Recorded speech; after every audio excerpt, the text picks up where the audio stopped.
Hello, hello, everyone. Welcome back to Paranormal Connections radio show. Yes. And I know I've been for the past couple weeks, haven't been online a lot. For many of you that follow the show, follow me on my personal page. You will know that on and off I've been actually pretty ill. And even between being sick on the any day that I get that is a good day, that means I can get up and I can do whatever I have to do that day. Absolutely, I'm going to enjoy it. I'm going to live it to the fullest. And that is what I have been doing. So I have been very, very busy. We've got so much coming up on the show. We have a new website that's going to be debuting here soon. The event calendar is filling up faster than I can even keep up with. Literally starting next month, which is my birthday month too, so that even makes it better, all the way through to the end of November. There's stuff going on all the time. So it is going to be amazing. I am spreading out this year and trying to do a little bit on the West Coast, but we want to try to get out further to the East Coast side and check out some of the amazing locations out there. And one location that I'm hoping to get to this year is connected to my two guests tonight.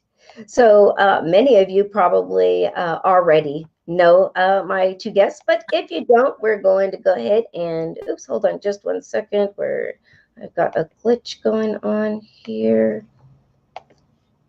Hold on just a sec, guys. And in the chat room, if you could please let us know that you're hearing us and everything is good. I appreciate it. Oh, hold on. What is the world is going on? Okay. All right, here we go. Okay. I don't know what in the world's going on. Okay. So as I said, most of you probably know, I know that I got a lot of messages when I put up the promo this evening, because it got up a little late. And a lot of people were really excited to see that I was having our guests on tonight. So for those who don't know, these two, Steve and Pamela Berry. And I had put, and I truly believe the more research I've done on this couple, I feel like they're this husband and wife paranormal, powerhouse.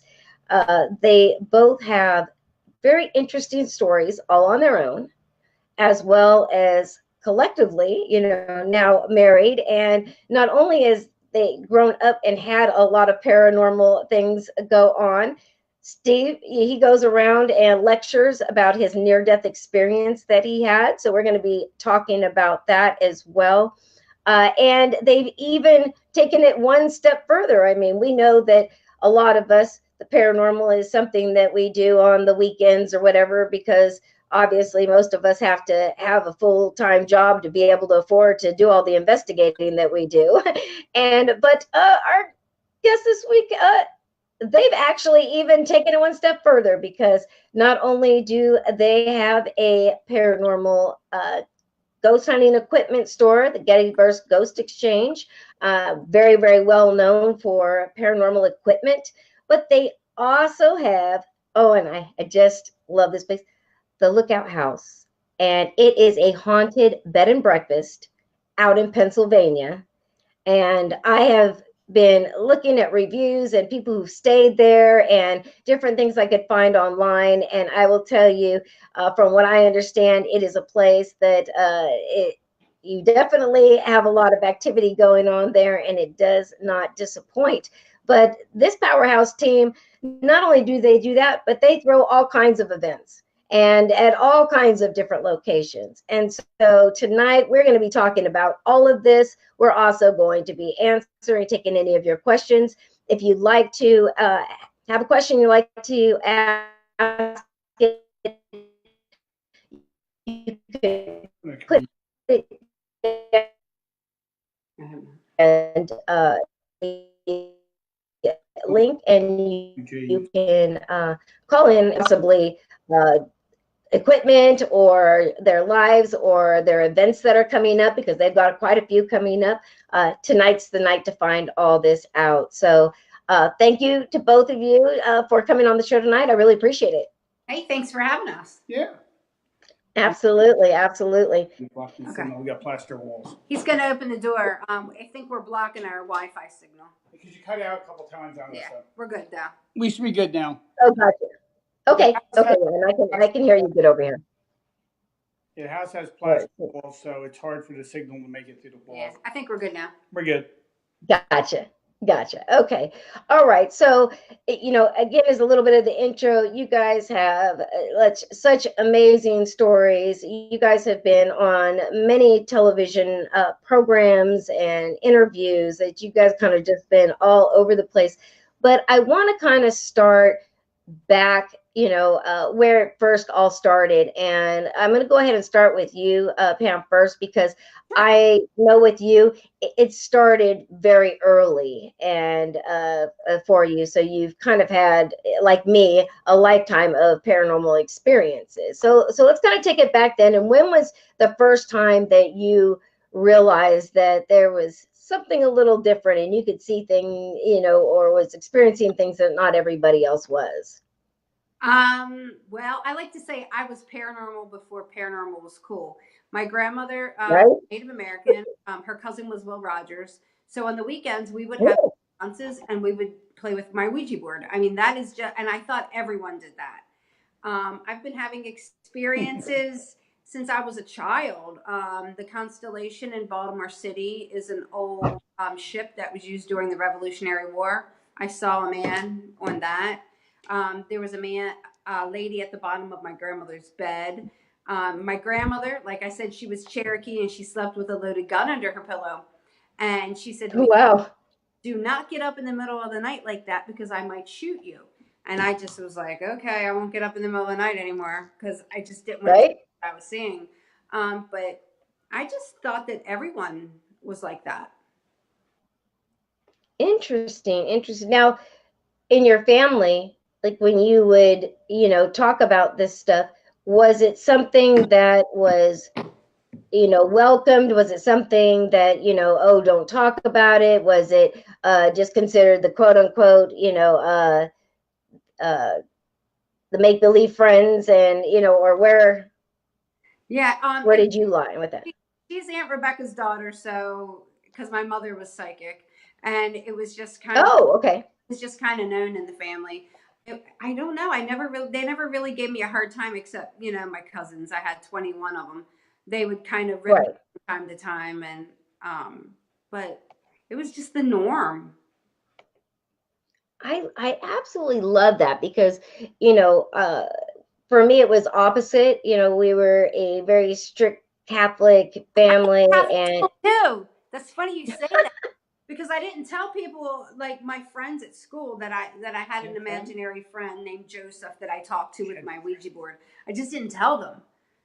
right, right. Well, yeah, I mean, you kind of, as time goes on, you can be a great person and everybody can like you, but then as soon as you start talking about this stuff, either it's friends with you anymore, or they tell their parents and their parents tell them to stay, far, far away from you. But I love the fact though that, you had family members who, were psychic and not something that was common because my abilities came from my father's side. And I didn't grow up with my father. So, mine was more like stop talking about it, or oh, it's imaginary friends. Or as I got older and kept talking about it, now my grandmother would want to like rush me to, church and have, the father bless me and go do confession like that was gonna fix something. So Yeah. I I like that it was, really not looked down upon, or you weren't, eh, try to be convinced that you were crazy or making things up, because It I was think it makes kind a of difference. ignored. It was like, okay, whatever. Like, not a big deal. Right, right. Now, what's the first age that you can remember of having a paranormal experience? I wasn't in school yet. It was my sister. I guess she was in like second grade. I went on her field trip, and we were on this big ship, the Constellation. And this, and remind, I went to Catholic school, so there were nuns on this. outing with us, and there was a man standing in the constellation who had a wool suit on, and he said, "You can get in my bed."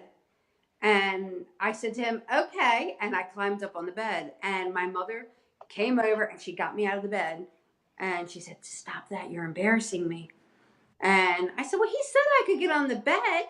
And she was like, "Stop." And then he goes, "Well, why don't you try this bed?" So I went up and tried that, and she was like, "This is just not working. You need to stop." And then the lady at the bottom of the bed who had these bedclothes on, she comes to me still when there's a pivotal moment in my life. When I see her, I know that she's a messenger. Something good or something bad's about to happen. Actually, I had a life renew. What do you call? I forget. I hate when I have a brain fart. I had a past life regression done, and actually, I was in bedclothes like that lady who I see. Interesting. Yeah. Very interesting. Yeah. Now, okay, so we're gonna hop over a little bit to, Steve, and let's kind of get, some background on you. When was the first time that you ever had any kind of paranormal activity that you can remember? Would be with my mother in a graveyard. Really? And how old were That, you at that, the time?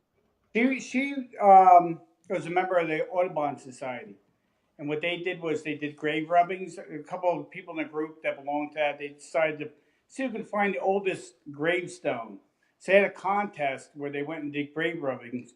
And they put a piece of paper on it, and it's like a sketch thing. I forget what they use. They just rub it. It's like rubbing. And when we were in the graveyard, we heard someone tell us to get out.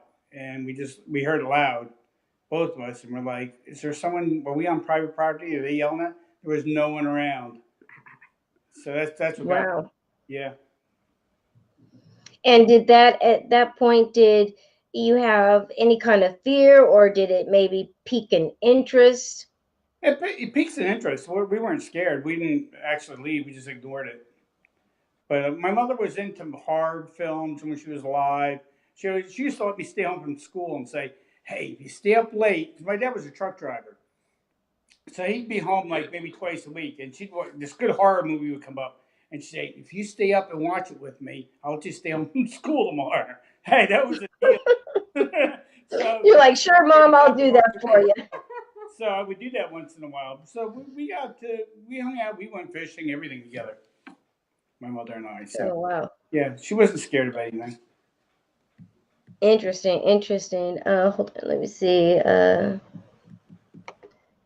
Robin says Steve should get into the camera a little bit. He's cut in half. Let me see. Well, let's pull you up. We can see Or it. actually a little bit back. There you go. Is Yeah. that better? Yeah, that's better. Yes. Okay. Perfect. Thank you, Robin. I appreciate you mentioning that. Let's trying to check out our chat rooms as I'm going along. Kimmy says, "Ooh, the grave rubbings, not robbing, LOL." Yeah, absolutely. Yeah, we don't want a grave No, we rob, weren't but yes, rubbing graves. We were just rubbing the stone. yeah. And it was is funny is like as a child and a teen, I used to hang out at the cemetery, like after school. Like my mom was a bartender, and right across from the bar she worked at, back in those days, like she'd go to work and like we'd sit in the car for hours or whatever. She'd bring us out some sodas and some chips and stuff. When we didn't have a babysitter, so this was to hang out across the street at the cemetery, and I absolutely loved the stone rubbings. And people used to think I was so weird and that was so creepy, that you would do something like that. But I felt very, very connected. And I'll tell you, still to this day, if I can find a good cemetery, that's my favorite place to meditate. Yeah. Quiet. Yeah, absolutely. Absolutely. People always think that, cemeteries would be such a busier or sad place, and although yes, I can feel a lot of sadness, especially if somebody's just recently been buried, because the residual energy from the people there and crying I pick up because I'm a really strong empath. But I feel they're very, very calm, and I rarely have any issues there. Everywhere else, it's where you get bugged all the time. Yeah.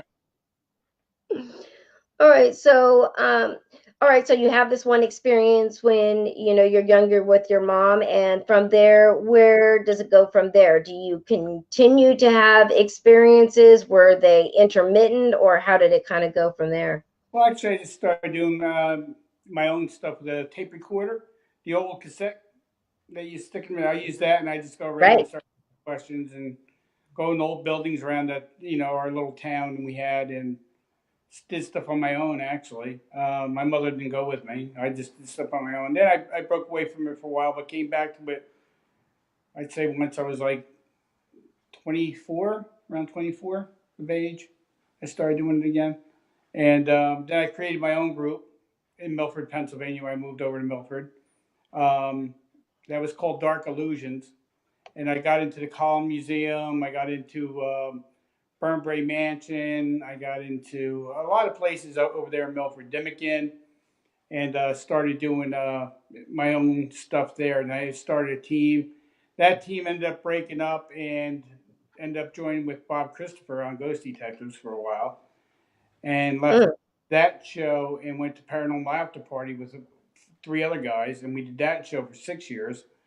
And then I met Pam actually while we were filming.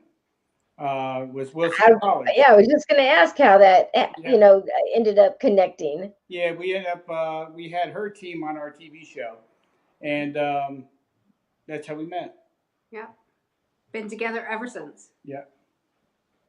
That's interesting. And so, when you first meet him, Pam, like, how was it? I mean, did you feel like an instant connection? Because, like, how was that, for you? Because I know for me, it's very hard to like meet other people in the paranormal that even though, like, okay, yeah, we have a passion for the paranormal, it's hard to find somebody that Pam you was going actually through a click hard with. time when I met her. Yeah, I was going through a divorce. So yeah, when I met her, I was single at the time. She was actually I met her sitting on a swing outside On college porch where we were, swing. and yeah, we Yeah. didn't We just really we just kind of started talking. We were friends, and yeah. we joke around a lot. We have the same personality, and we just kind of clicked, and we've That was just been it. together. And so we had a friendship before we were romantic or anything Yeah, like that. I think that's really important, and I think it's important for a couple to have the same interests, and we're Right. interests are just so similar. It's like we're well, I connected. found out in the field. Yeah, in the field, because my marriage before this. When you investigate and you don't have a partner that does this with you, it's like your hobby but not theirs. The tendency of what the toll takes on the marriage is big time, especially when you're filming. I was gone a lot. I was gone on my second marriage, Right. constantly out filming, and it took a toll on the marriage to where I actually broke up the marriage. Um, so it's good to be with someone that's in the same field as you are and enjoys doing what you like doing, and that's Mhm. where we're at now, and we just keep doing more and more stuff together, Yeah. and because we love. That's Yeah, that's amazing. Now, how long have you guys been together, and how long, or together, and how long have you been Only married? 4 years. 4 years, married 3, together Yeah. 4. So Nice. we Yeah. haven't been together very long. I came to Gettysburg over 20 years ago though. Yeah, I lived up in the Poconos, and I told her to move up there, and she said, "No way." No, I will never leave She wouldn't have. Gettysburg. She wouldn't No. have. But I'm glad I made her move down here because I like it down here a lot better. So, Well, and I know, Pam, that you said, when you got to Gettysburg, it was like such a strong connection, and it really kind of piqued your interest of wanting to research as much as you possibly could about Gettysburg, right? I was I got have such a little weird story how I got here. I was a single mother, Sure. and I moved up to Gettysburg because I'm from Baltimore, and I didn't want my children to be raised in Baltimore City. The schools were getting really bad. So I moved up here, and you really manifest your future. I totally 100% say you will that I manifested living here, even in the Lookout House. I lived about 2 miles down the road, and I was a single parent, and I didn't have much money, so we would pack a picnic lunch up, and our weekends were just on the battlefield because it was free, and that was where we loved to be. And we would drive by the Lookout House, and I would slow down, and my kids would make up stories, and they would point at the Lookout House and say, well, I wonder what kind of people live in that huge house. And they would just make up about the people who lived here. Jenny Wade's brother was in and out of here, so it's really known in the community. And I manifested that. I live here now. I never would have thought that universe would have put me in this building and would have blessed me with a magnificent husband. I Well, thank was you. I was single. And when I came here, I gave my landlady a security deposit, my first month's rent, and I had one more month's rent in the bank. And it was up to me to become victorious or a victim. My kids were watching, and I had to work hard and diligently and find my passion. And I manifested here. I absolutely love that. You either had to, come out of this victorious or, become a victim. And I don't think people realize that, it is our choice. Yeah. We can choose to be that victim and give up and it's just too hard. Mhm. Or you say, you know what, that isn't even an option. So the only Exactly. option I have is to find a plan B, work hard, do whatever it takes Exactly. to make sure that I get out of this and learn from it. Yeah. Oh, Right? I mean, I went to bed hungry many nights. And those stones I used as stepping stones. I didn't let the stones stop me. I was just bound and determined that my kids were going to have a good future. I love that. Hey everybody, Christopher, I'm doing fine. Thank you for asking. Mary, nice to see you. And Robin, all of you that are commenting and chumming in, thank you so much for joining us tonight. Hey, Mary, it's nice to see you as well. And Pam and Jeff, Kimmy, we see you there too. Now, let's talk about, obviously, now your bed and breakfast. It's funny that, before you would sit there and drive by and, have the kids make stories of who these strange, mysterious people would be that would live in that house. And who would have known that it would end up in the future, being your family? Never, I never, ever would have thought in a million years that universe would have put me here and to be using me in the way that it is. I mean, I'm from inner Baltimore City, single mother, working. I mean, I had every statistic, every I could have made any excuse, and I would have been validated by society. Oh, it's a shame, she's divorced, her kids, but it wasn't an option. Same thing with our store, the Gettysburg Ghost Exchange. That came really easy too. We went and looked at the store, and I worked at the Gettysburg Lutheran Retirement Village for over 20 years. Almost the whole time I lived up here, I was working in hospitals or nursing homes, and I was taking care of people's grandparents and parents. And Jay, the realtor that was showing the storefront, his last name is Schmidt. And I said, and it's a small community, so people kind of know each other. And I said, oh, Jay, is your grandmother Catherine Schmidt? Was she at the Gettysburg Lutheran Retirement Village? And he was like, sure, yeah, she was. And I started telling him all of her secrets about the underground Pentagon that's up here. She designed it. So he just handed me the keys. He was like, just do whatever you want with the store. I know that you'll take care of it. And so Catherine Wow. got us into the Gettysburg Ghost Exchange. And so when people come in, we have paranormal equipment. I have a Reiki healing room there. We sell crystals and runes and T-shirts and all kind of things that people want when they come to Gettysburg. But we've become the gathering place for the field. People come in, they have a cup of Deadly Grounds coffee, we chat, we share evidence. It's truly a place where the field can come together and talk and share, and everybody respects everyone's opinions. Yeah, we opened the limo business too. Yep, and we have a limo. Steve wanted to buy a bus, but we're more hands-on than a bus. So he decided to buy a limo, and we take people to forgotten spots of Gettysburg. And we go into places like the Cashtown Inn, the Fairfield Inn, David Stewart Farm, and we do little mini investigations with people. Bloody Brickyard. And the Bloody Brickyard. It's my favorite part of the battlefield. Oh, wow. It's different. So Gettysburg, they do a lot of walking tours. This is not right. a walk. We drive you. So, Yeah. Rain or shine, you still go. Yeah. That is just so cool. I mean, it just gives that extra, to the tour. And again, like you said, rain or shine, you can still, you can still drive past everything and tell it. Walk and listen to a story, or you can be told history and go into the buildings and be in air conditioning too, in luxury. So you don't have to walk anywhere.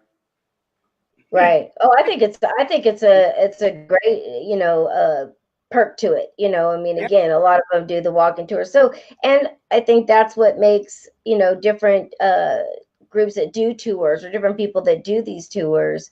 That's what makes them stand out, because they're not like everybody else. They've got something that's a little bit different, and it's very, very interesting. Now, we're going to talk about, the bed and breakfast still. So the Lookout House. Now, what kind of activity are people encountering there? And you live there as well. So, I mean, obviously you guys are there all the time. Yeah. What kind of stuff goes on there at the Lookout House? History, and then Steve will tell you what happens. So we were built in 1858. Awesome. The Confederate Army was coming down from Carlisle. There was a tannery across the street. So that's what got the attention of the Confederate Army. They went across the street, pillaged the leather goods that they could take. Then they came here because we were Adams County Nursery. So they came here for apples and applesauce. So they pillaged and got some food. They went up in the attic, and that is where the storage was. What they couldn't take or eat, they put their fingers in and spoiled all of the applesauce. Then they came down and continued on to Gettysburg. We were also the Bendersville station, so we were a train station. So there's a lot of residual out in our yard. There's also a schoolhouse that was built in 1858 that was used as a telegraph office for a while, and then it was moved to the other side of the yard. The cupola was added in 1916. 1916, the cupola was added, so the farmers could watch and tend their orchards. All the orchards, make sure no one's stealing anything from the orchards. So that's why they put the cupola up. Yeah. Gotcha. There's a lot of activity here. From what we're sitting in now is the dining room. That was the parlor originally, and this was the family's funeral parlor. We have a men's smoking room. Behind us is a library. And the other night, you were talking about activity. The other night, Pam and I went upstairs. We're in we call it the maid's quarters, is where we put our room. It's like the smallest room out of all the rooms in the house. And she went up early and told me, I'm going to bed. I said, I'll meet you up there in a few minutes. I watched TV down here for a little bit longer. Then I shut everything off. We put our little dog in and he has like the laundry room he goes into. And I put him in there, and then I went upstairs. And it's about, I don't know, about, what do you say, about 2 o'clock in the morning? Something like that. About 2 o'clock in the morning, I thought I heard someone downstairs. Now, our daughter lives in our old house, so I thought she has a key, so I thought maybe she left something here, came in, was trying to be quiet, and left. And because I heard like rustling down here. Well, I went back to sleep. Next thing you know, Pam wakes me up. She goes, "Do you hear the TV?" I'm like, "What?" She goes, "The TV's on full blast downstairs." So I came down the maid's quarters stairs, and I came out, and the TV was on full blast. It was so loud. It was loud. The little dog that I put in our room over here, into his little room he has, he was let out. Something let him out, and then my basement light was on downstairs, and none of that. We had nothing to do with that. So first thing I did was get the screen door to make sure the latch was still on. Is still latched, so that no person had come in. That's what scared me. Deadbolt was still right. So You know, that was still locked. I was afraid it was like going to be like the Liska, the axe murder. I was like, Now, make sure nobody's in the basement. there's five. Right. There's 1, 2, 3, 4, 5. 5 entrances into this place, and they all open up with skeleton keys. The original key for the doors are still. Wow. That's how they lock. So I went around and checked every door. Every door was locked. So there was no one in here. It was. So I tried debunking. Well, which I would guess would be a relief because I mean, personally, I'm not so scared of spirit, but I'm definitely scared of, human beings trying to come in my house. So I definitely guess it would be a relief, but then you also then kind of get like, okay, something's here, obviously wants my attention. Yeah. What is it? Right. So we had that. Actually, John Zaffis was just here at the house.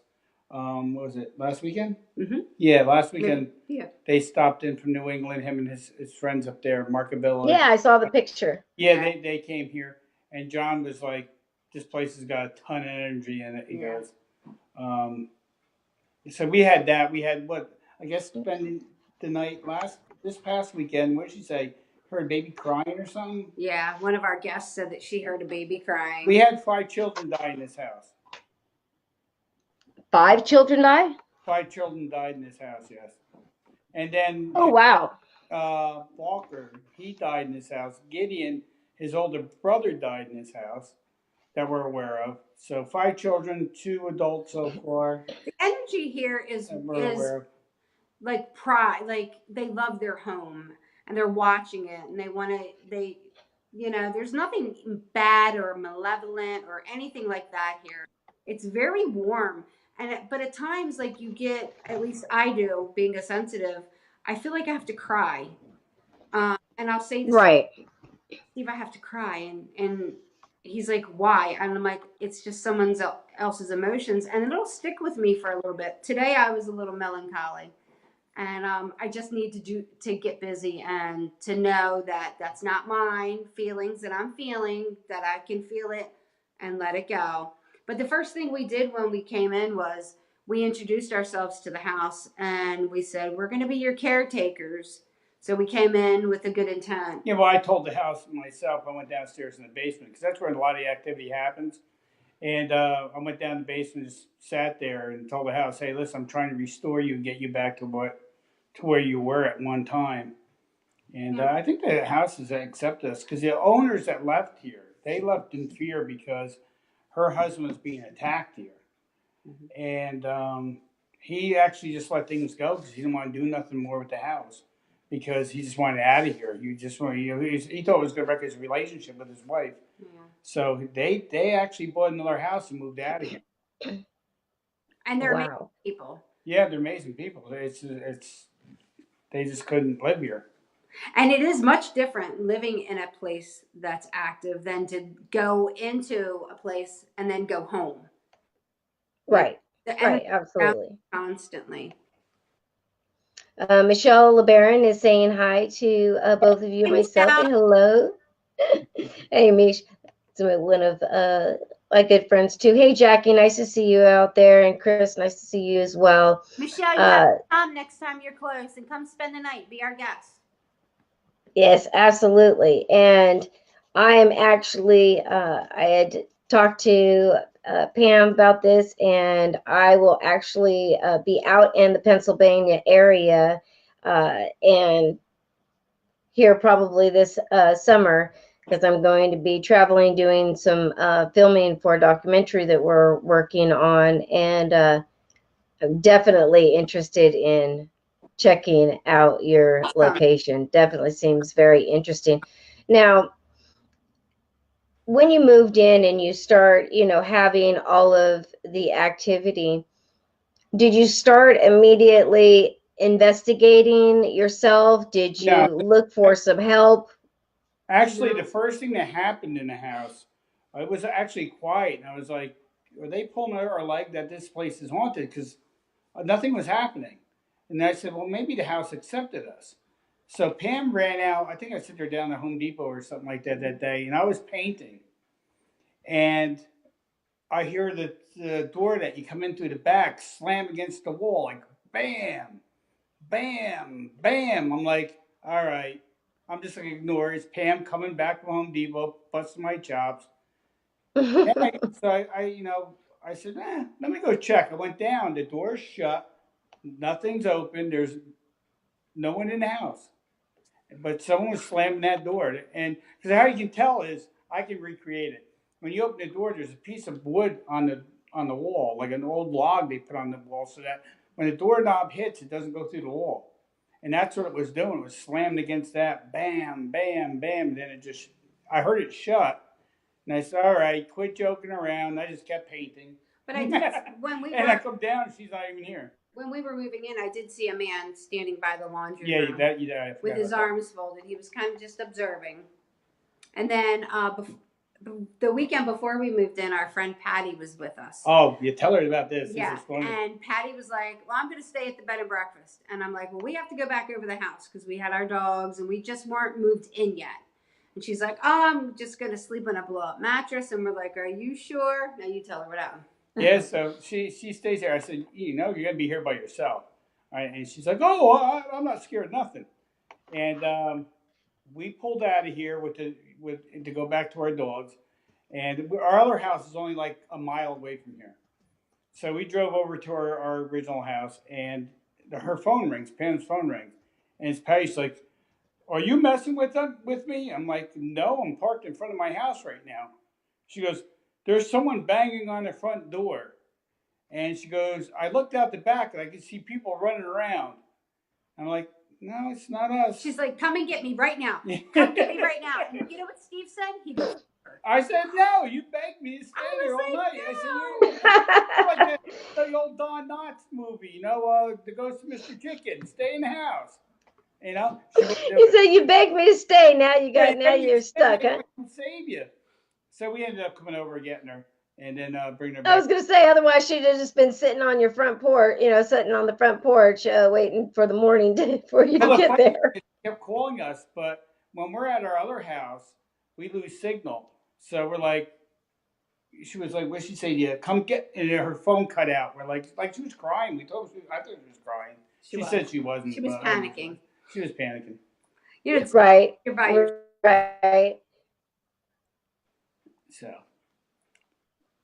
So does it seem like when there's a lot of people around that there's less activity, or do you notice when it's the least amount of people and then people start to have different experiences?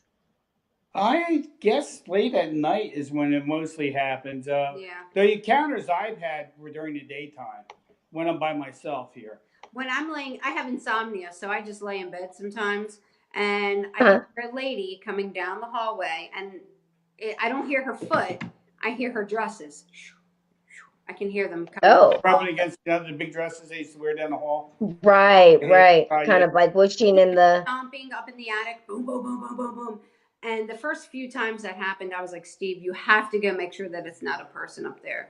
Yeah, she did that. I did, because I was afraid it was somebody came in. She made me get out of bed one morning, go upstairs into the attic, and see if there's someone up there, and there was no one up there. I was like, "All right, if it's a ghost, it's cool. But if it's a person, I'm not going to be cool with that." It's not one of them crawl attics. We do have a staircase. It's You can huge. just walk around. It's huge. It's like you can probably put like 4 bedrooms up there if you wanted. Wow. But I mean, like you're saying, By 14. you're actually, I mean, it sounds like somebody clearly is walking around. It's not like just a creaking thing. It's heel to, the heel toe, yeah. Right, right. House here, and I get a woman that constantly says to me, "Hey, hey." She'll whisper like right in your ear, "Hey," it's like I go, "Hey, what?" Sometimes I want to be a wise guy and say I'm not a horse, or. His verses. But that's what you're like, oh. says, she tries to get my attention. Hey, so. That's funny. Okay, hold on just a second. I'm going to run over to the Twitter messages. I'm getting some messages over here. Okay. Don is asking, he's asking, what is the best evidence that has been captured at the bed and breakfast? I think Eric. Well, Eric and what we just got this past weekend after John's absence. I think John's absence drew some energy out while he was here. We just did an investigation over the weekend, and usually when we start our investigation, we announce who we are. So we'll go around the room, and I'll say I'm Steve, and Pam will say Pam. We introduce ourselves to the spirits. When we started out, Right. it went Pam, Steve, and in between me and the next person, we had a spirit that says Mike comes in, like they're being funny, like. So we're like, we don't know Mike here. After we did a playback, we're like, it says, you hear me, Pam go, Pam, I go, Steve, then you hear Mike. Between me and Paul, this guy Paul that was there. And he's looking at me, who's between us? Because, they just chimed in. Another time we had Eric, who works in our store with us. And I love Eric. He does so much work. Eric Julian. Yeah, Eric Julian. He was in there, and we were doing an EVP session, and Eric's saying, what year was this house built? Was it actually built in 1838? And they come in, they chime in, they go, Eric's mean. I don't know why they mean, but it came crystal clear over EVP. We have a chair in there that Eric was sitting in, and he kind of went into a trance. Yeah. And then, who sat in it last week? Mark Avila. Mark Avila sat in it, and he said that he could feel that it was owned by an elderly man who couldn't speak, but was very observant of his surroundings. So the chair, and there's two chairs out there. There's one that you can sit in. One's a rocker, and the rocker one. I mean, I don't know if you can spin that. If we can spin that, but anyway, I can't do it. But the chair on the other side, if you rock, it's an old chair from I think what is it, 1800s? That's that. It clicks back if someone sits in it, and sometimes we'll come out into that room and that'll be clicked back in a lean back position, and you have to push it forward. Yeah, like someone sat, leaned back and rested in it. Yeah, Steve and I are the only ones. And we're the only ones here, so we're like, who's sitting in that chair because we don't do it ourselves. Right. Nikki is asking, are you guys the first owners or not? And you're not the first owners, correct? No. Actually, this house has turned hands a lot of times. We don't know why. I'd like to get a hold of some of the owners and find out if I can look them up. I can look them up. Are they where they live now? Who knows if they're still around. But this house, since 1838, has changed a lot of hands from what's been recorded. So is it haunted back then and they just didn't want to be here? Because we asked one EVP, we said, how many spirits are here? We got many. Many. Crystal and clear. I love the EVP about upstairs in the attic. Oh, yeah. What did it say? Flip notes that one. What did it say? We were talking about, do you want us to go up in the attic? Will you follow us up into the attic? And the EVP said, no, it's haunted. Yeah, that's what I said. Yeah. No, it's haunted. Nothing like the spirit saying, hey, it's haunted down there. Yeah. So, but we get children. If you were upstairs in the Americana room, we call it, it's like a suite. There's a room behind it, and then that goes up to the attic.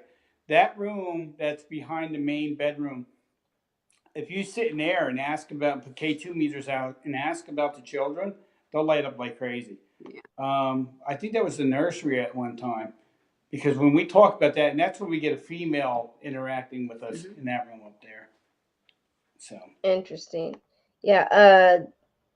Nikki's asking, or she was saying, yeah, thanks, that would be interesting to see if they had any of the similar experiences. Now we know that the owners prior to you, left and wanted to sell the place and was not interested in living there. So, I mean, people could assume that obviously something was going on.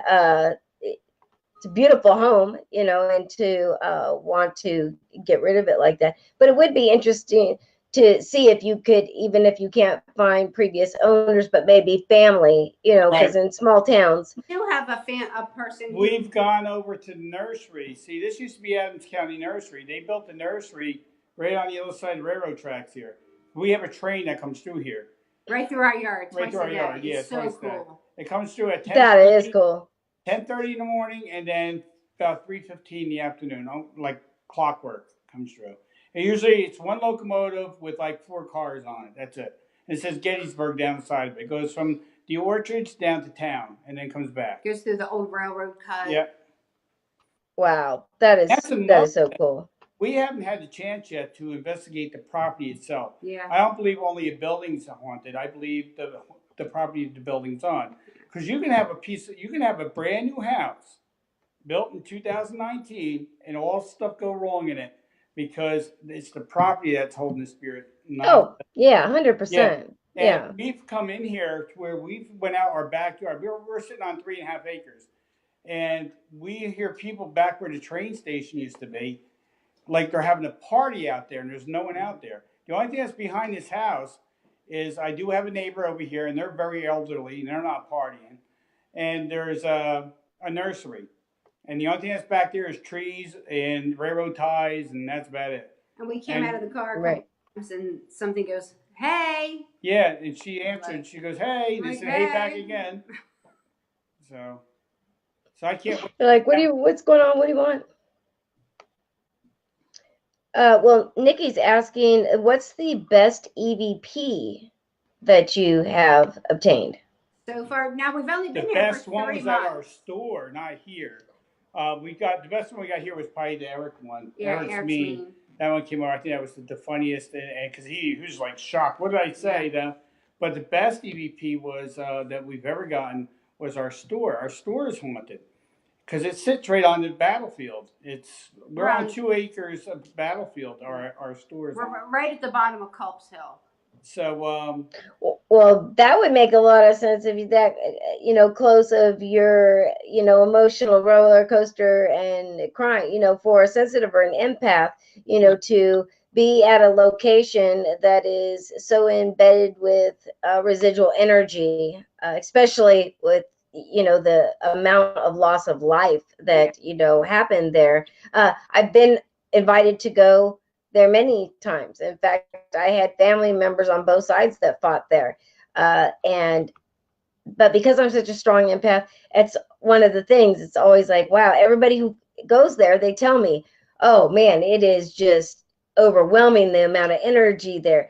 And so I think it kind of was like pushed me away from wanting to go. But now it's like I'm almost drawn, like not only my own personal history, because I have a very interesting, bloodline and history myself. So I want to kind of go out there and, check it out and see for myself. I don't know if you guys saw it, could see in chat, but Michelle, we're talking about possibly coming together and investigating. I think that would be a lot of fun. We'd have a blast. I can't see any of the chat because I'm on my phone. Yeah. Oh, okay. Gotcha. Oh, that's right. Yeah. So, yeah, we're going to talk outside of this, and we'll chat with you and try to come up with a good date and when she can get away, and we will definitely head out that way. Nikki's saying, I'm also a medium and empath. I get whispers here too. Yeah, it's definitely interesting. Now, you said you've been there for, you said 3 months now? 3 months, yes, because we haven't been able to do the yard yet. It's been too cold. So we concentrate on clearing all the property first and getting everything that we needed ready for the property for springtime. So we really didn't get to investigate the property yet. Yeah. So we have no clue what we're going to get out there. Yeah, we haven't even gotten in the schoolhouse to investigate yet. Oh, wow. It's just been so cold. Yeah. Well, yeah, and I don't really do very well with the really cold weather, so I'll definitely be coming when it's thawed out a little bit over there, and I don't turn into a popsicle. Yeah, it's so cold. Ugh. I think we're getting snow tomorrow. See something. Oh wow, great. Yeah, we've been having some crazy weather here. Steve and I have one big event a year. We are Pennsylvania Wounded Warrior coordinators, Steve and I. We have an event. Awesome foundation. Gettysburg Battlefield Bash. It's July 26, 27, 28. It's at the Wyndham in the Grand Ballroom. We have lots of paranormal celebs coming. We have bands. We have food trucks. It's in the ballroom at the Wyndham, so very nice. Yeah, the puppy's growling. He's growling at But someone behind us. all of those paranormal celebs, they come for an entire weekend of healing and hope, and they give their time for our wounded warriors. And I think our field's amazing. We also give half the money to Heroes for Hire. They help with critically ill children. It's Batman. He has a $150,000 Batmobile that he takes very sick children. How awesome. He's amazing. So if you're in Gettysburg in July, it truly is. Our field has such a heart. There's lots of tears shed that weekend, lots of hope and giving. And I mean, Dustin's there, Scott Porter's there. We have some, goes to Shepherdstown. We have some amazing people in our field who just come because they love all these children and they really make a connection. Shout out to Lori Johnson, psychic, good friend of mine. Love her to death. Absolutely amazing. Scout House also in March. And yes, she does our events. She gives her entire weekend. We have Ink Masters come, so you can do anything from getting a tattoo to, listening to bands and rubbing shoulders, meeting some of our heroes.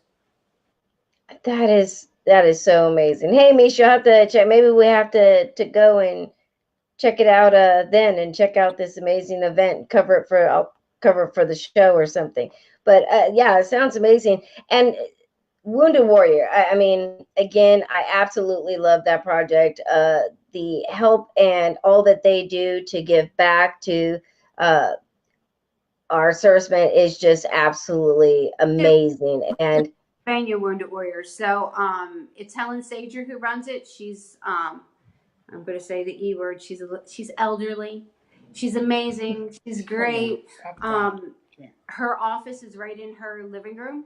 So, and all the dollars go directly to a veteran's home, whether it's for medical expenses, whether it's to get their houses modified because of their disabilities, no matter what they need, she's there for them. So we're there for her. Love that. Absolutely love that. So, and I love the fact too that you are raising funds for charities. I will tell you that there are a lot of places now, a lot of locations that are haunted, and it's all about them making money for them, and not putting back. So I love that you're taking part of this, and it's going to really good cause. Yeah, I'll tell you, we started giving back, and when the first time you give somebody who has breast cancer money, like as an organization, we were with Scares That Cares. That's another amazing organization. I had said to Steve, we need to do something every year because that feeling just invigorates and relax and recharges your spirit. And that's why we started doing our charity work. Absolutely. My team and myself, we do a lot of giving back. We volunteered, and had a horse rescue that we were volunteering and building stalls for the horses. And then we every year for Christmas we adopt a nursing home, as well as a homeless shelter for women and children. And they have a local ones out in Sacramento. And so we would do toy drives. We also are huge in the community with helping the homeless. And so we go out, and depending on the weather in the summertime here in California, it's very hot. So we, pass out water, and the water wraps that go around your neck to keep you cool, and different things, and the tarps to keep, shelter over them. In the wintertime, everything you could possibly think of, from gloves, hats, hot meals. We do a lot. And I'll tell you, there's nothing that feels better than something so simple that we take for granted, that makes such an impact in their lives. Mm-hmm. And so anytime that I see, fellow people in the paranormal, and they are, giving back in any sort of way, it's very near and dear to my heart. It makes such a difference in how things go. Let's see. We got some comments here. Let me check. Kimmy says, I want in on that action. Interesting, very cool. We have an abandoned schoolhouse too. It's haunted here close by us, and that's from Nikki. And Nikki, I saw that you said you're in California, so comment if you're in Northern or Southern California. And let's see. Why are we getting so many? My belly's on burr. I heard.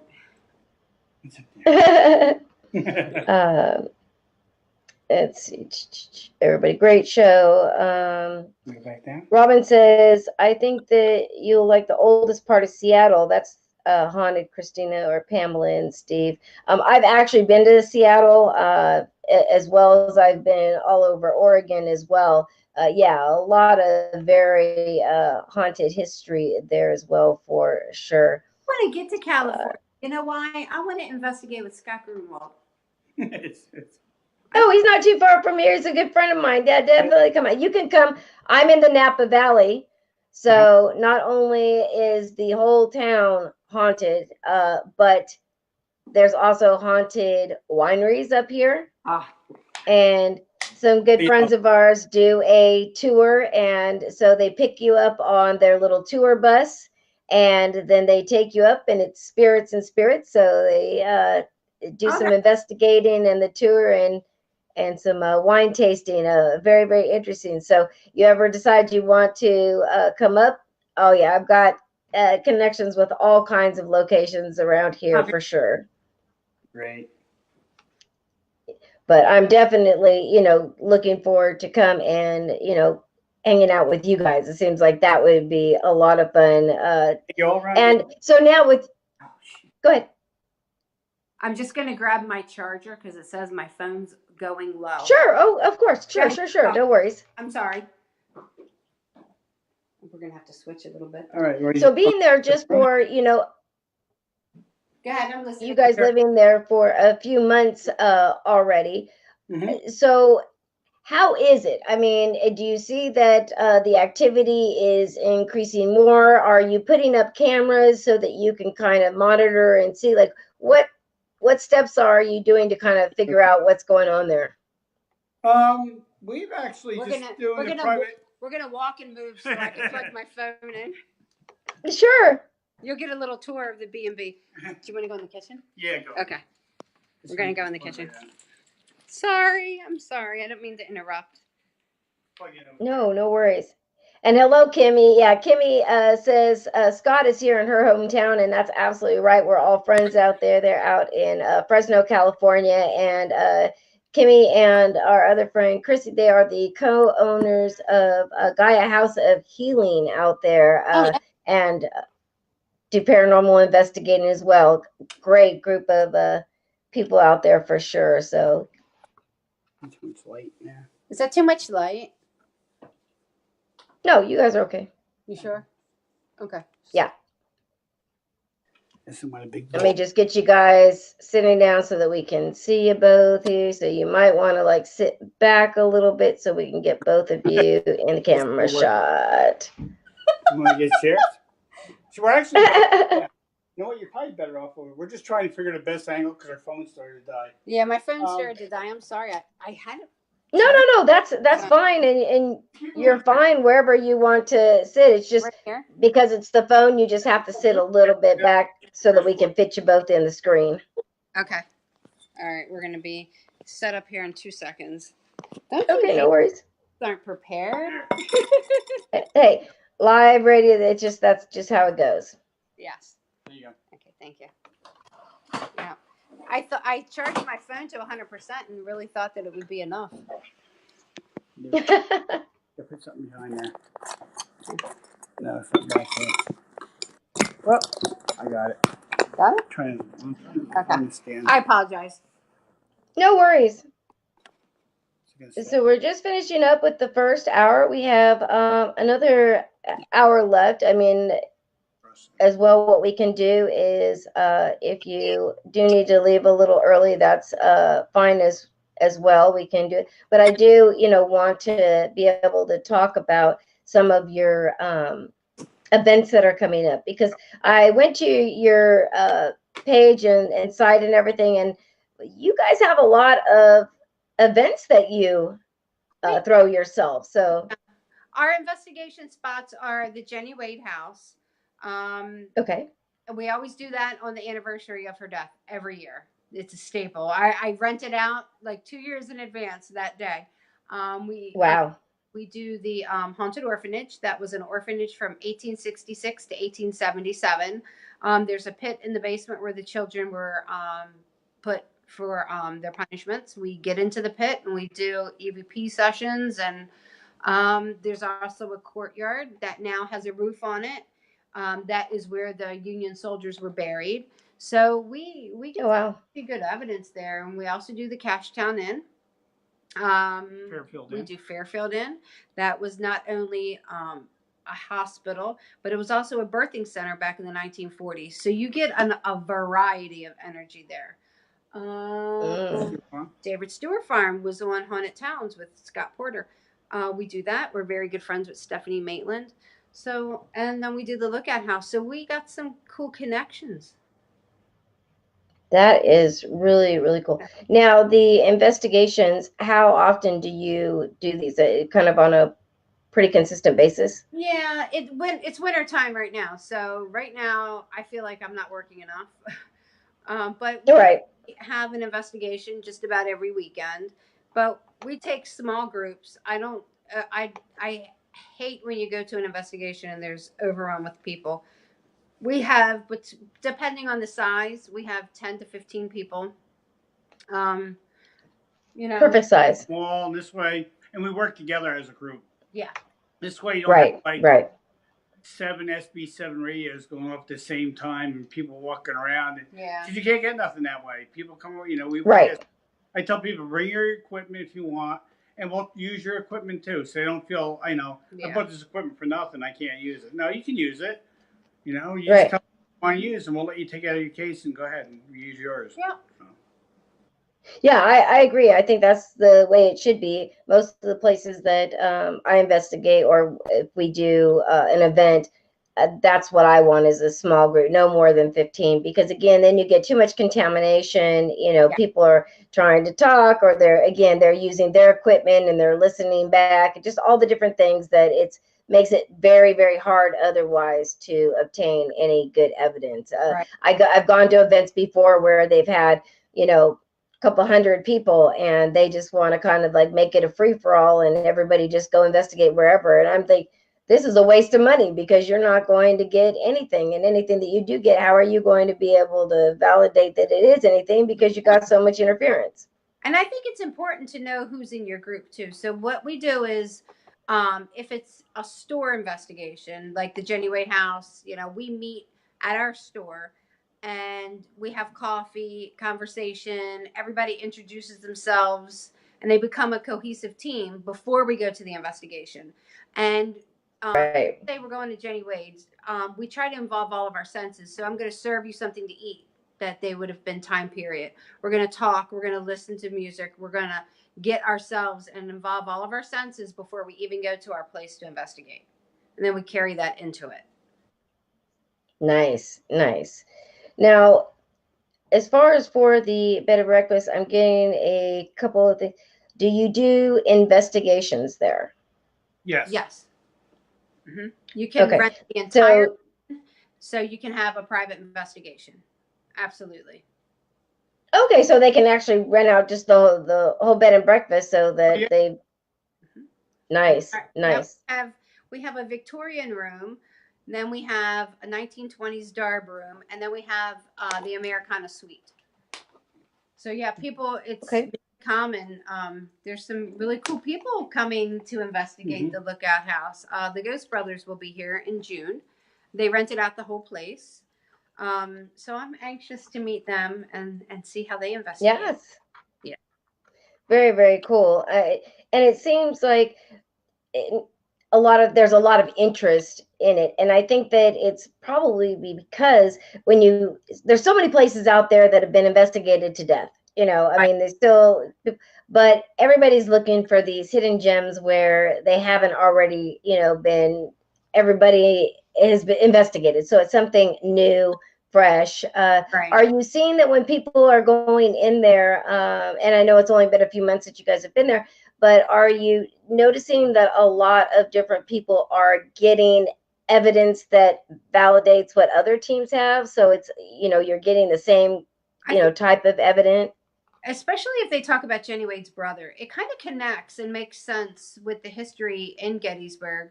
So it's kind of I don't know. It's kind of it's bringing Jenny Wade into light where she wasn't before. So it's making Right. the investigation very cool.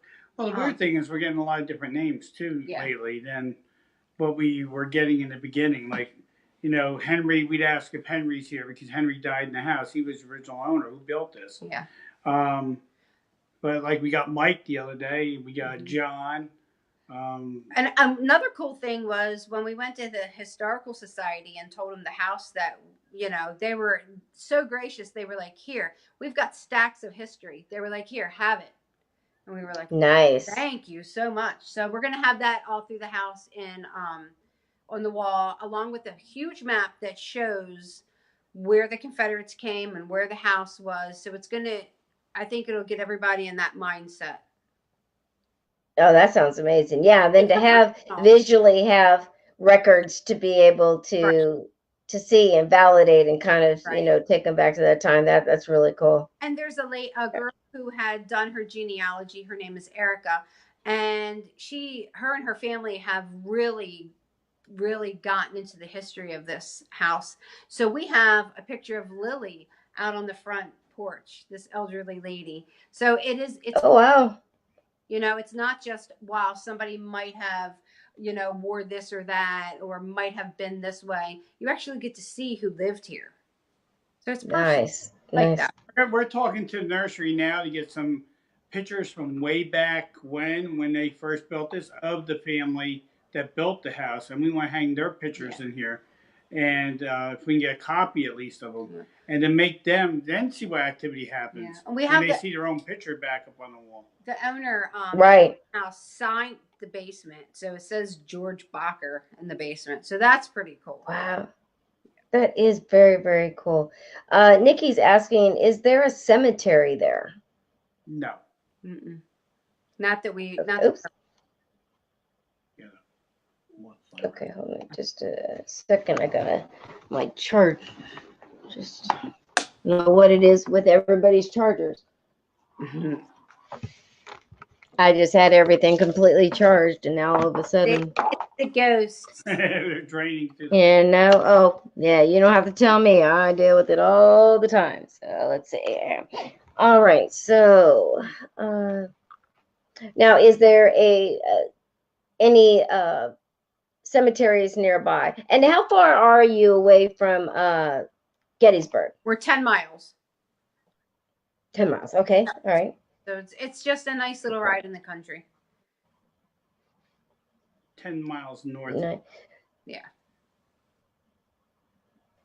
It seems like, again, I know a lot of people in that surrounding area, and it seems like there's just a lot of activity, period, not just from Gettysburg, but just in the surrounding, in the town and the area itself. I have heard of so many, different homes or mansions out there that are haunted and store, different businesses that are haunted. So,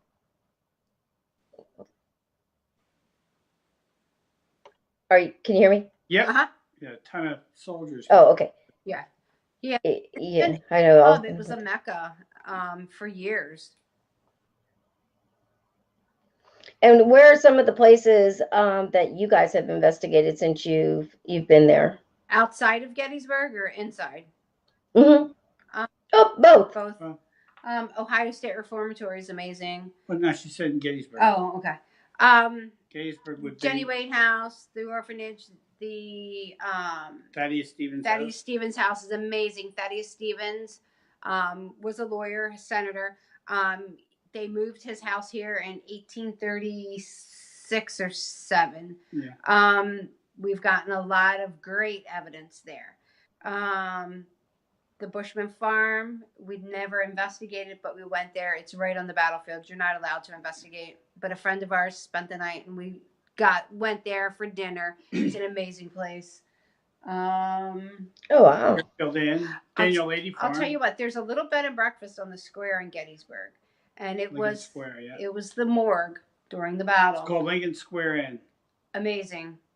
Oh wow. And people. So that used to be the morgue back then. Yeah. You said. Yep, it was the morgue. Oh, interesting.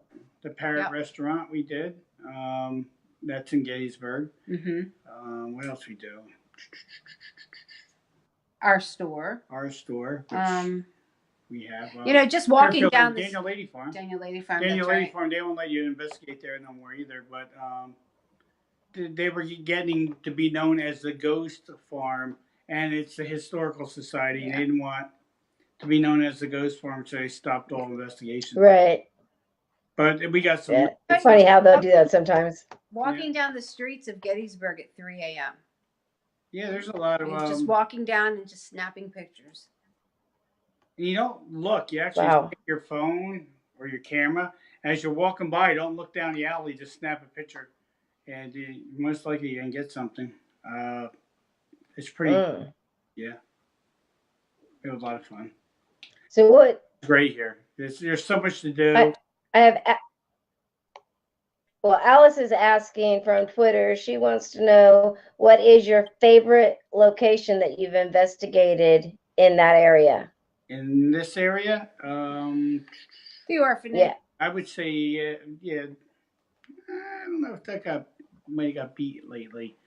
Cashtown Inn, I'd say. Yeah. Cashtown Inn is actually for sale right now. So Pam and I go to Cashtown Inn. Oh, interesting. Yeah, they've had it for 14 years. They want to get out of business.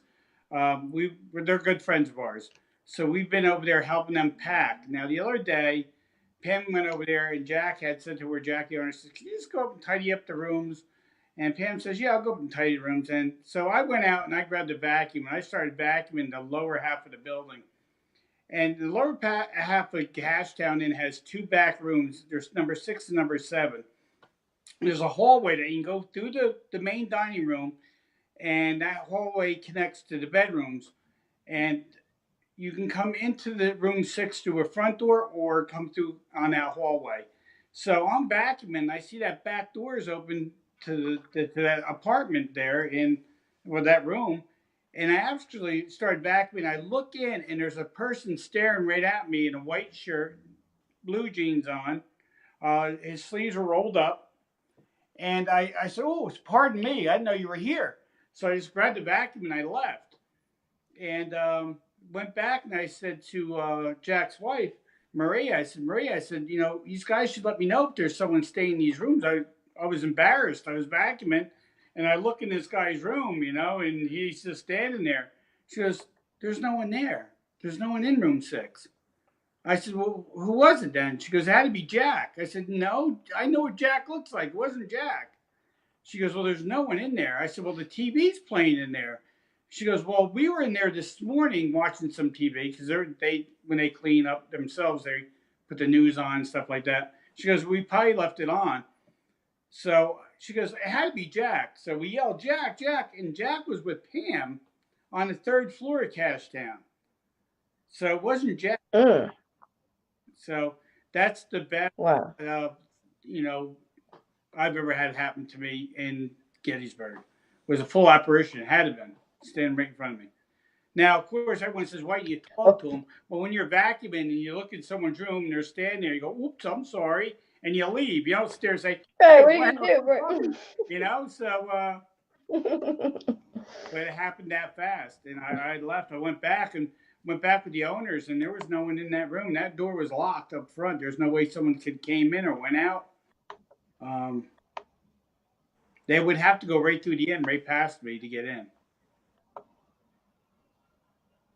Let's see. Robin says, "Are there any places that you would like to investigate overseas?" Overseas? I don't know of any locations overseas. So if someone has some good locations, let me know. Yeah.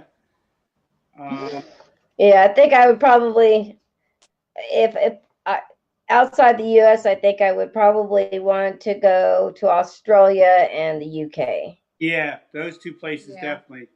Yeah, I got a passport. I'm ready to go. So I'm just ready to go. Ireland would also be kind of cool. You I was know, there. I know that that's got a very haunted history too. Yeah. Yeah. Oh, an old castle I'd like to go to. Mm-hmm. You know. Yeah, exactly. That would be something I'd want to do. Well, let's talk a little bit about something we still haven't touched on yet. Hello, Michelle. Nice to see you. Um, let's talk about your near-death experience. In 2015. Because I know that yeah, I know in 2015 you had a near death experience, and it's, one of the main topics that you talk about when you lecture in the paranormal. So for those who may have not heard, the story, let's talk about, because I find it very, very interesting, especially since I've had a near death experience. So I love hearing stories that other people have had and their, how it played out. So. Well, the reason why I do the lecture is because when we're investigating, no one think about it. When you investigate, you eat unhealthy because you throw all this junk in you, Mhm. so they can stay awake. Caffeine drinks, soda, and not only that, if you're a smoker or diabetic like I am, I don't smoke, but I'm a diabetic. It doesn't help. Excuse me. Hold on. I had surgery, so I still have my throat acts up and so on. But we don't eat right. We eat fast food. And there goes my voice. Going to play the scheme with me now. My hold on. We eat fast food and all that stuff. So we don't eat right, and that's what actually caused the heart attack. I think because in 2012 they capped me back then. They said my heart was like a 23-year-old. I started doing more and more investigations and eating unhealthy that I clogged my heart within 3 years. So, Oh, wow. I don't know what it's doing now. So tell her what happened, what you saw when you died. Well, the thing that happened was that day, before that happened, I went in October of 2014. I went because my legs, all my veins started popping in my legs from the knee down to the ankles. The veins would pop. I went to the hospital and I asked them what's going on. They said, "Oh, you got varicose veins." So how can I have varicose veins? I'm young. I shouldn't have varicose. Oh, you can get them at any age. Okay. So with that, they did a stress test on me. I failed the stress test, but they said they went by the ultrasound, and when they ended up being that I was clogged, and we found that out on March 31st, 2015. I was actually FaceTiming Pam. She was in Gettysburg here. We were dating, and we were looking to buy a house down here. And I had to still stay up there because I was working for a company up there. So I came and I said, "Watch this." And she goes, "What?" It was about what, 5 o'clock at night. It was like around 5. So watch when I run through my house, the veins in my leg go away.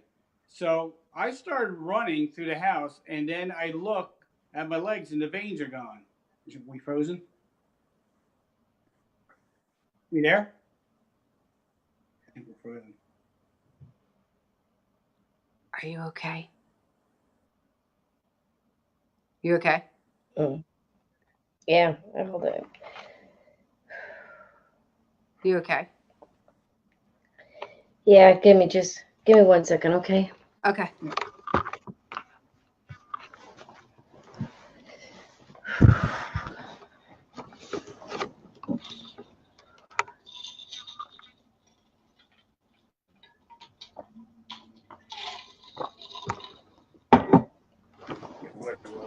Good. It is the weirdest thing.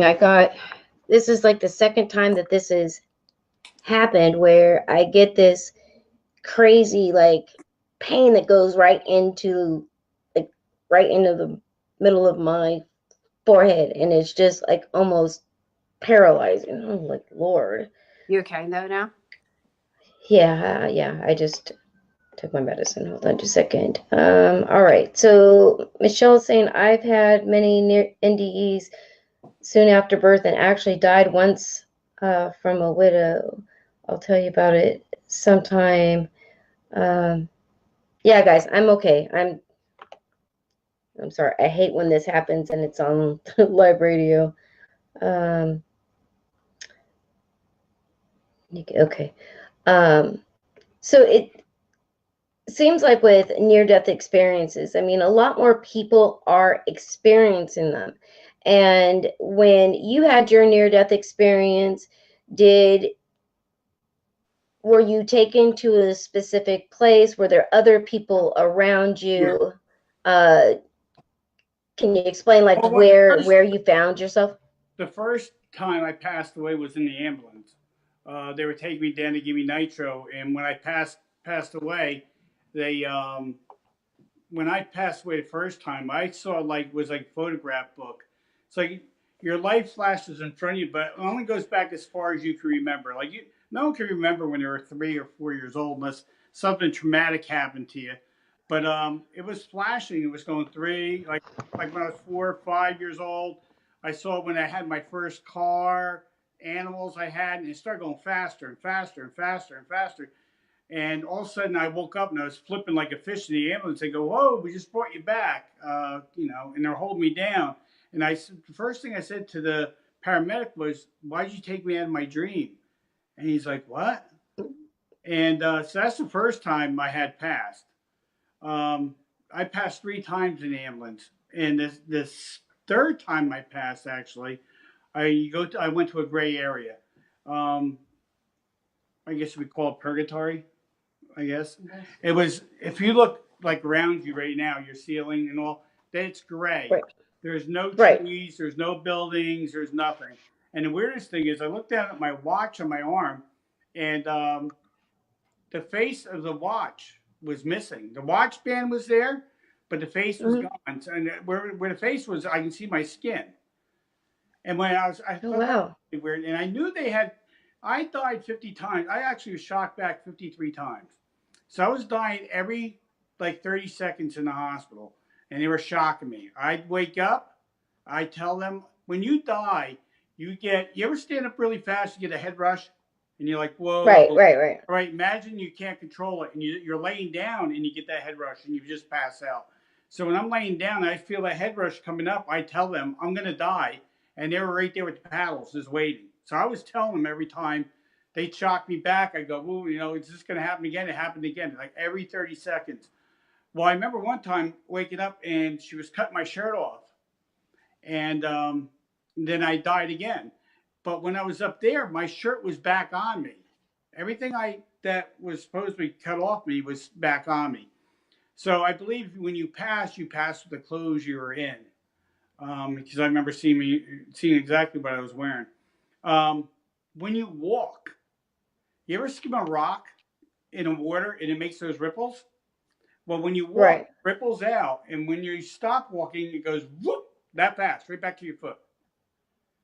So it's like you're walking on water. Actually, it's like, but it felt like. So I just started walking, and like I said, you have no sense of direction which way to go. You know who you are, but this never existed. This never comes in your head. Your your wife, your kids, your family, Earth is never enters your head. But what you get is a warmth feeling and a love like you never felt before in your life. It's like you're supposed to be here and you don't want to leave. You're not scared. You're happy as can be. There's no sadness. So I started walking, and all of a sudden I saw these little watery figures. If you ever saw the movie The Abyss, there's a watery figure in the movie The Abyss. It's the best way I can describe it. And they were kids. I can tell they were kids because they're like 2 feet tall, running past me. And I said, "Come here." And I tried grabbing one of them. You can't reach them. They stay away from you. And I said to them, um, I said, talk to me. And a voice, if you and I said the same word together, it was like a man and a woman talking at the same time.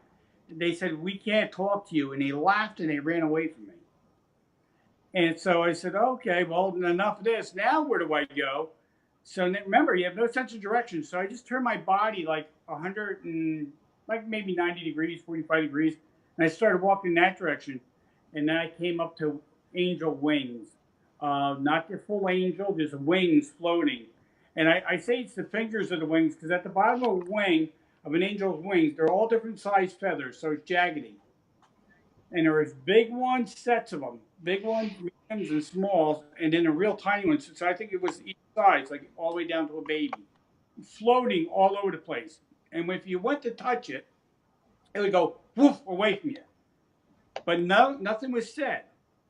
And I'm sitting there, and I'm like, okay, where do I go now? And when I turned just a little bit, I seen this figure that came was shaped like this, like an eye side, upside down, like vertical. And I turned around,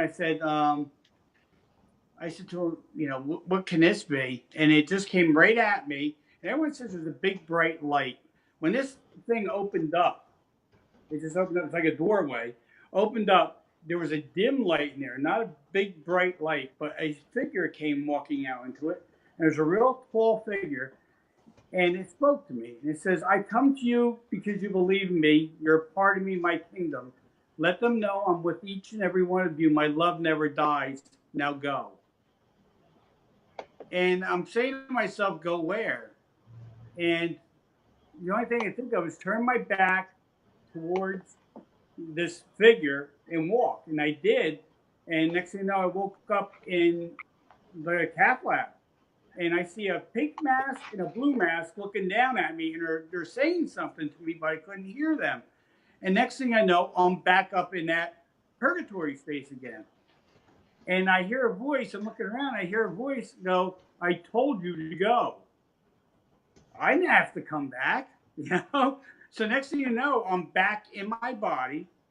And I look up. Now I can hear the two doctors. And they're saying, "Steve, if you're here, give us a sign. Give us a sign." And I gave them two thumbs up. I'll never forget it. Next thing I know, I hear clapping. And next thing I know, I wake up to a camera in my face from our TV show. Our TV show was in ICU waiting for me. They couldn't believe I survived. I had the Widowmaker in my heart with 2 blood clots sitting on it. No one's ever survived it. I'm the only person that they know that's been shot 53 times, had 2 blood clots sitting on top of a Widowmaker and lived. I had a 55-minute ride in a blizzard. I had a 55-minute ride in a blizzard in an ambulance, and I'll never forget in the ambulance, we were doing 85 miles an hour to get me there with 5 inches of snow on Route 84 highway. And the guy's going, "Go faster or he's not going to make it." And the guy goes, "We go any faster, we're going to roll." And they got me there. Those guys saved my life. Yeah. And Dr. Greenspan, who was in the ER when I walked in there, he goes, "I'm Dr. Greenspan. I'm running the ER here." I said, "Whatever you do, don't let me die." And he goes, "You won't die on my watch."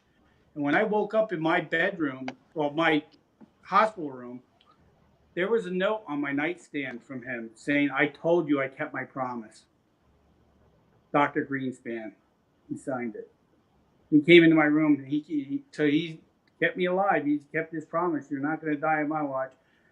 After that, we were in my room, and all the cardiologists started coming to my room. I must have had about 7 cardiologists come to my room and say, "You're a miracle. We've never had this happen. We don't. You only have 2% heart damage. You were without oxygen for 7 minutes. You should have brain damage. You don't have no brain damage, but Pam says I do. But but I said no. I have no brain damage." And one doctor comes in my room. He goes, "Hi, I'm Dr. Logan. I'm the one that found the clog in your heart." I said, "Oh, nice to meet you." And he goes, "Yeah, you had the Widowmaker, and you had something I never saw before, 2 blood clots, and no one survives that. We call you the Miracle Man." He goes, "In this hospital." And he goes, "I bet you had plenty of visitors come here." I said, "Yeah, I did." He goes, "Before you ask me any questions," he goes, "let me ask you something." I said, "Sure, Doc, what?" He goes, "What did you see?" I said, "What do you mean, what did I see?" He goes, "What did you see when you were out?" I said, "You mean like a spiritual wise thing?" He goes, "Yeah." I go, "Well, I saw a lot." He goes, "I know, because the whole time I was working on your heart, you were talking to me." And it freaked him out. So I said to him, I said, "Doc, what did I say to you?" And he goes, "Well, I have to do my rounds. When you come see me, I will tell you." Well, I made a mistake with that. 2 months later, I went and saw him, and I walked in the office and said, "Hey, Doc, remember you told me you were going to tell me what you saw? I'm about to write a book." He zipped up. He would not say a word because he didn't want to Wow. mention it. Yeah, but I wish to this day I don't know what I said to him. But it's amazing. Since then, a lot of stuff has happened to me. I went in for a couple of major surgeries on my heart already. I went in for a device they call a Watchman, and I had an ablation done. And I went in. What was the ablation I was in? Where I saw the no, it wasn't that. I was in there for something. They kept me overnight for AFib, and I was in the hospital, and I went and was talking to Pam on the phone, and I went over by the hallway that goes down to the church in the hospital, and there's a big window there and a seat that you sit on, and the window's like right here on the left of me, and there's a big hallway that goes like an L, and I'm talking to Pam, and I see this guy in the glass coming down the hallway. It looks like a priest. He had the white collar, and he waves to me, and I went to wave back to him, and he wasn't there. He was nowhere to be found. There was nowhere for him to go. It was that fast. I said, "Pam," I said, "I think I'm freaking out or hallucinating, but I just saw a priest come down this hall and go to the church, and he's not here. He waved to me, he's gone." And Pam, we actually found out from a nurse in there, a couple nurses. They said, "Oh, that's Father so and so. He passed away here. He used to be in the church. We see him a lot. A lot of people see him." So, and he actually came to me and just waved and walked by. So that was, I think it was only, I went live right after that on Facebook Live and told everyone. Mm-hmm. But I've had a lot of stuff since I came back. I freak out a lot of people by either finishing their sentence before they say it now because I can read their mind, sort of. And I do that to Kendra, who comes to our store a lot. She'll say something and start saying, I say, "Just say it." And she goes, "What do you think I was going to say?" And I finish it for her. And she's like, "Okay, now you're freaking me out." Mm-hmm. I freak Pam out a lot when we're driving down the road, and I'll say something while she's thinking it. And she'll go, "How do you know I was thinking that?" Or I'll start singing a song that she's singing in her head. Because it comes to me, I hear it, and I start singing it. And then someone else could be singing it somewhere, and they'll look at me like, "You're freaking me out." And this has all happened since I had the experience. Or the one time you woke up and said, 17 people are going to die in Africa 23 people. And I was like, "What?" I said 20. I woke out of dead sleep where it was about 5 o'clock in the morning, 5:30. I woke up and I said, 23 people are going to die in Africa today. And she's like, "Yeah, okay, whatever." And we're just laying in bed, just laughing and joking. Well, we turn our TV on. It was like 7 o'clock later on. And it comes over. 23 people died in Africa, and she freaked. Well, I will tell you, it's not really as strange as you think because with my abilities, I actually, as a teen, I started to get afraid because I got an attachment playing with the Ouija board. So I found a book of spells, and it had a spell to shut down to bind your abilities. So I did that, and it actually worked for quite a while. Well, I ended up being in a really bad car accident, had a near-death experience, and during that time, when I came back, my abilities were back in 100 times stronger than they were before. New abilities. I had, since I was a teenager, I would get precognition dreams, and I would, just like you, I would wake up, I would know things were going to happen, and they would happen. And since then, over the last 15 years, I have actually interviewed a lot of people who have had near-death experiences, things like that. And they do say that when they come back, that they either have new abilities, stronger abilities, premonition type information that comes in a dream-like state. So again, the more people I started interviewing, it was interesting that a lot of people were having similar experiences. The other thing, and Mary in chat, she said, when we were talking back to the actual experience of going through the near-death experience, she said it's one of the most peaceful, happy feelings I've ever experienced. Colors are translucent, and you travel at the speed of light. Nothing you experience on Earth. Angry because you have to come back. And I will say the same thing. I was a single mother of 4 young children when I went through, my near death experience. And the only thing that really made or I cared about at that time was my children.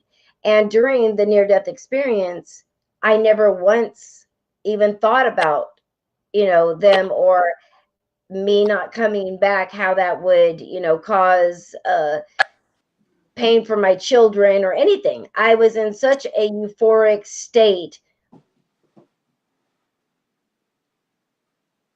Like, oh, of negative thoughts or anything. The only thing is that I was kind of adamant that the fact that, well, you've got me here, I'm here, I'm not going. And this voice told me that, oh, I absolutely was going to go back. And that not only did I have to go back, but I could no longer hide my abilities. I needed to come back and be open about my abilities and help other people and help educate other people. And I'm like, I've hidden this stuff majority of my life. Now you just want me to jump out, especially in the paranormal world 15 years ago, and say, ta-da, guess what? I'm a psychic, because everybody knows that, that was connected to Miss Cleo, fortune tellers, and anybody who can scam you. Right. So I was sure as hell not going to be claiming that I was psychic, and so I'm thinking, like, how in the world am I going to be able to do this, and why? So again, it's very interesting that you talk about this euphoric feeling and all things, because again, a lot of people do this. Now, I know that I was in a room, and I don't even want to say a room. I was in an environment that was just enveloped in light. I could see people standing and everything, but I could see no floor. I could see no walls, no ceiling to it, nothing. And it just was bright light, and people just happened to be in the room. Did you experience anything like that with? no, I was by myself. It was a light gray area I was in. Like I said, until that figure came at me, then it was more of a brighter area that lit up. But I never experienced that big bright light everyone says they seen. I didn't see that. Instead, I was just given that message to bring back with me, and He did experience some extreme heat. he's Just now saying. was there. Like, oh, where am I at? No. Oops. Yeah, nothing but flames. No. Um, I had nothing like that. No, it was just that space like that, and the message that when I woke up. What do you call that? Intubated. Mhm. So yeah, I had 3 tubes down me. I couldn't talk. That's why I still lose my voice to this day. From I think it's, some got damaged there. Um, but I woke up. I couldn't talk. The room was filled with our TV crew. I don't know. Like I said, I don't know how they got in there. And Pam actually drove up in that blizzard in a PT Cruiser 3.5 hours. And she got there. She found out I had made it and I was alive.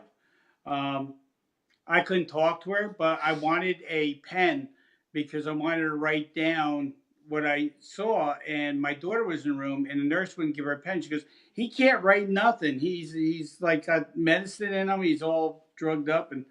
And she goes, "I know my dad. Give me a piece of paper." And the nurse didn't. And when she walked out of my room, I see my daughter steal a pen and a piece of paper and hand it to me. And I wrote the word angels on it. And I handed it to her. And she's like, she still has that paper to this day. But that message that I had told you just before has been locked in my head. And to remember a full sentence that long was put there for a reason. So that gave me the feeling that I need to go out and tell people Mm-hmm. that he exists. Because I think more modern day now, less people. I don't go to church. I was an Right. acolyte. I went to church pretty much with my family, my mom and dad. But then as I grew older, I didn't go. I still don't go, even though that happened, because I actually do prayer myself with myself, like meditate myself and do it that way. Yes, I I do too. how I pretty much do my church. Um, but that message was given to me for a reason to get out, and that's why I do my speech now, and I give that message out because I was told it for a reason. And that's why I was getting on the subject about eating and stuff like that, because I don't want people to go through what I went through. And if I can save one life, you know, I tell people all the time, not only in your paranormal kit should you have good food to eat or something like that when you're out doing investigation, but also carry a little thing of baby aspirin with you. 81 chewable baby aspirin is a good thing to have in your kit, because I'll tell you what, it'll save your life if you have a heart attack. If you're clogged for some reason, Right. Very if true. you pop 2 to 3 of those in your mouth, I can almost guarantee you're going to survive before help gets there, because it thins your blood out instantly and allows it to go past the blockage. So I bring that out when I go out and do our talk, and I do it with Anthony Holmes now, who actually he had actually had a stroke. So did Scott. Yeah, Scott I Grunwald had I a know stroke. Anthony. Yes. Yeah, and I sent actually Scott Grunwald should have a cross. I sent them. I sent them actually Oh, that's right. one just like this is a Casavaca cross. I don't know if you guys can see it. All right, he's got 2 angels on the bottom. I Uh-huh. I was going through my first divorce. Let's see if we can take this off and hold it up to the camera a little better. Ah, it's stuck in my ear. It's Um, beautiful.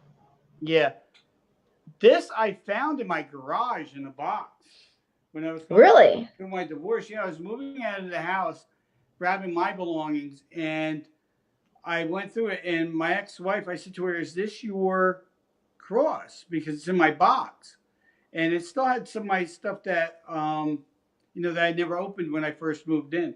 And she goes, "No, it's not mine." And I put it on, and actually, it's brought me really good luck uh, from day one. And I don't know where it came from. I have no clue where it came from.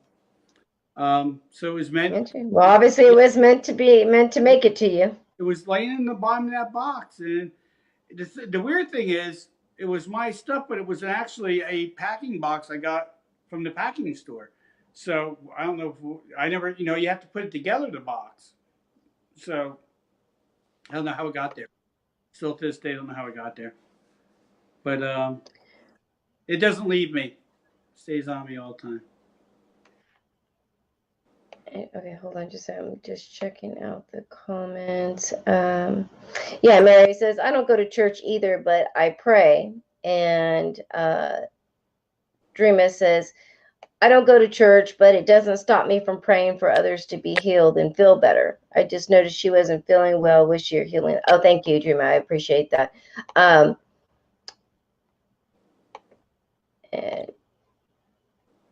Do you get migraines? I do. I get really bad ones, and I will tell you, I've had this happen a couple times last year out of nowhere. So I live with a terminal illness. It's called systemic scleroderma. I have it internally. It causes scar tissue or connective tissue to grow like ivy, and it basically wraps around all the internal organs until they no longer function.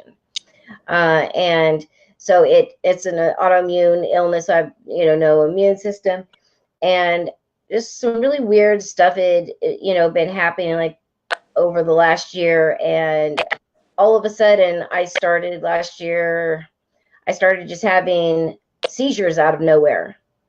Mm-hmm. And I would literally just be there, and all of a sudden I'll get this pain like I did, and it will like literally just immobilize me. And when I try to close my eyes to keep from you get the feeling like right before you pass out, everything starts to like spin to try to like ground myself and like talk myself into it. And ever since I haven't had any other seizures, but I've had these weird things that happen like this. It's kind of weird. I've gone to the doctor, but I'm like a walk-in mystery. I have all kinds of different things that they can't figure out why it happens or what's going on. And Nikki says, I used to go to church, but I'm more spiritual minded these days. And I agree. I am myself too. As I said, I grew up Catholic, but I did not have a supportive family that understood what I was going through. And so I was basically, oh, she's making it up. Oh, she's crazy. All these different things, which of course, none of these things were the same. But in the Catholic religion, we're taught that, I mean, the priest knows all. Like, he could fix anything and forgive you for your sins and everything. So you go there as a child looking for answers. And, then on top of it, I was left-handed. So they felt like I was like the demonically possessed child, that just needed to stop asking questions, because I would ask about spirits, and either the nuns or the priest would say, "Oh, there's no such things as ghosts, stop talking about them." And I'd say, "Well, then why do we say in the name of the Father, the Son, and the Holy Ghost, or the Holy Spirit?" And I used to just piss the priest off so bad that I was just always inquisitive and asking about stuff. So I kind of got myself in trouble. But I started actually, I felt very judged going to church.